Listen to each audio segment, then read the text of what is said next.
Is the K612 worth a purchase? What about its sound is noteworthy? Should you bypass it in favor of something else? All these answers and more coming up.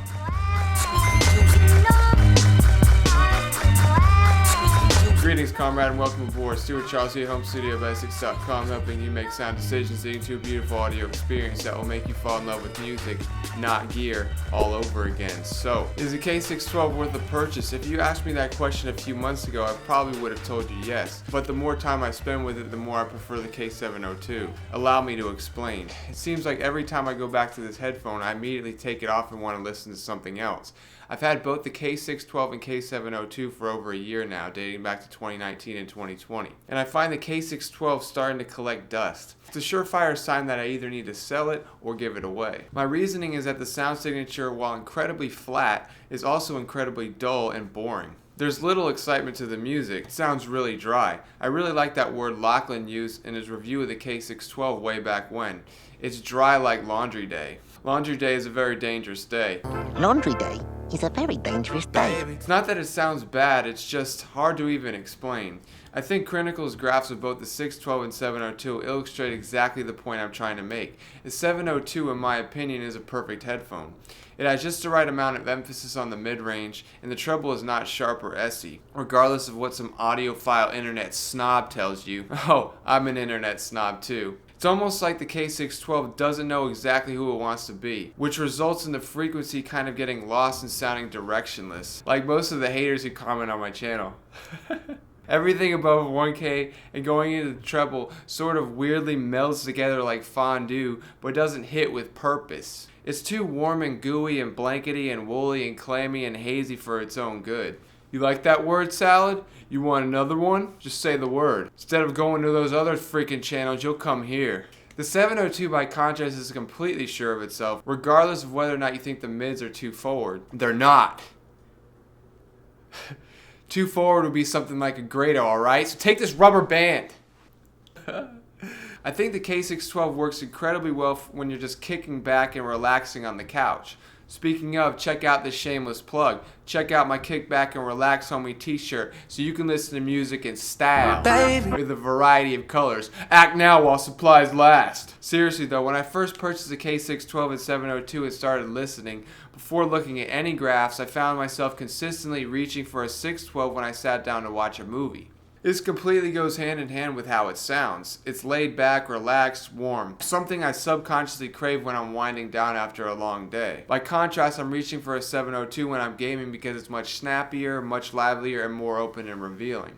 It's a headphone for high alert situations and engaging music. Something you prefer most of the time when you're digging through the crates or browsing Spotify or Tidal. It almost perfectly encapsulates the entire frequency spectrum. I can listen to pretty much any type of music with it and be completely enamored. Looking at a graph of the K612 reveals pretty much exactly how it sounds. Borderline too flat.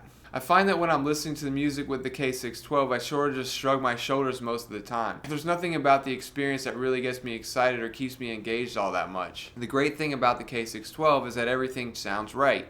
The not so great thing about the K12 is everything sounds right. An analogy will be like eating white rice for lunch with nothing else. No butter, no salt and pepper, no chicken, no sauces, nothing. Just white freaking rice. It may satiate you, but you're not going to really enjoy it all that much. Unless, of course, you're a fucking weirdo. Like me. Nah, I'm just messing. It's like that girl who's everything you want on paper, but actually spending time with her ends up being completely drab and dull. She has no personality, no color, no character. Hanging out with her is a tedious endeavor and thus a waste of your time. Your heart's not in it. You like her, but you're not in love with her. I think if more people treated their headphone relationships like their love life, there would be fewer divorces and breakups. Cutting ties with the K612 is incredibly easy for me. Cutting ties with a girl I'm not fully invested in also happens to be as well. I'd rather not waste my time or hers. It's a sign of respect both for you and her. What about amplification? The 612 also is a bit harder to drive at 120 ohm and 88 decibels per milliwatt of sensitivity versus 62 ohms and around 91 for the 702. You'll find yourself turning the dial on the amp a little more to get them pumping. This could also be an issue depending on the amp. I'd go with the K5 Pro for sure. Plenty of power, lots of features, sounds great. Don't overthink it. I do not and have not ever referred to the K702 as being power hungry. Power, give me more power. A ridiculous notion that started in forums years back and parroted by everyone and their grandma until the present day. The 612, however, is leaning towards that sort of moniker, although at the end of the day it's still not that hard to drive if we're being realistic. I know I already did an official comparison with the 612 and 702, but this is my updated and somewhat final review of the 612. Not something I'd recommend for most people. To me, it's incredibly niche and specialized headphone, good for a couple of things, but average with most everything else. The comfort on both is very good, so no worries there. Build on each is light but robust. I've dropped both countless times and they really take abuse better than I anticipated.